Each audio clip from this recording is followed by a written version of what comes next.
សួស្តីបងអូនថ្ងៃនេះមកនិយាយវីដេអូបន្តិចសម្រាប់អ្នកបងណាដែលមានគូដណ្ដឹងនៅសហរដ្ឋអាមេរិកនេះហើយដាក់ធានាមកតើមកដល់សហរដ្ឋអាមេរិកយើងគូធ្វើអីទៀតយើងត្រូវបំពេញអីទៀតយើងរៀបឯកសារជាច្រើនបងអូនច្រើនខ្លាំងមែនទែននៅសហរដ្ឋអាមេរិកនេះយើងត្រូវធ្វើ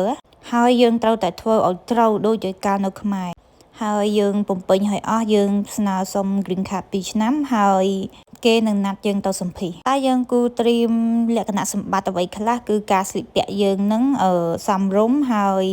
យើងត្រៀមសំណួរអីខ្លះបងអូនបើខ្ញុំនិយាយខុសលើសលោកត្រង់ណាអីបងអូនក៏ប្រកាន់ណាពីព្រោះខ្ញុំនិយាយតែតាមការពិតដែលខ្ញុំជួបបទពិសោធន៍ផ្ទាល់សម្រាប់ខ្លួនខ្ញុំហើយខ្ញុំចង់ចែករំលែកទៅបងដែលមានដៃគូនៅសហរដ្ឋអាមេរិកហើយធានាតាមរយៈគូដណ្ដឹងណាបងប្តីប្រពន្ធខ្ញុំអត់ដឹងទេអ្វីដែលខ្ញុំជួបផ្ទាល់ហើយខ្ញុំអាចប្រាប់បានខ្ញុំនឹងប្រាប់បងអូនហើយបងដែលមានគូដណ្ដឹងនៅស្រុកគេហើយធ្វើយ៉ាងម៉េចបើថារឿងធ្វើឯកសារអីខ្ញុំមិនសូវដឹងតែបើថាខ្ញុំចូលសម្ភាសគឺខ្ញុំដឹងណាថាគេស៊ូអំពីអីចឹងទៅបងបាច់ខ្លាចបាច់ភ័យអីទេអាចឆាតស៊ូខ្ញុំបានណាតែក៏គេមានទៅស៊ូអីច្រើនទេបងអូនតើគេរឹតបន្តឹងគេខ្លាច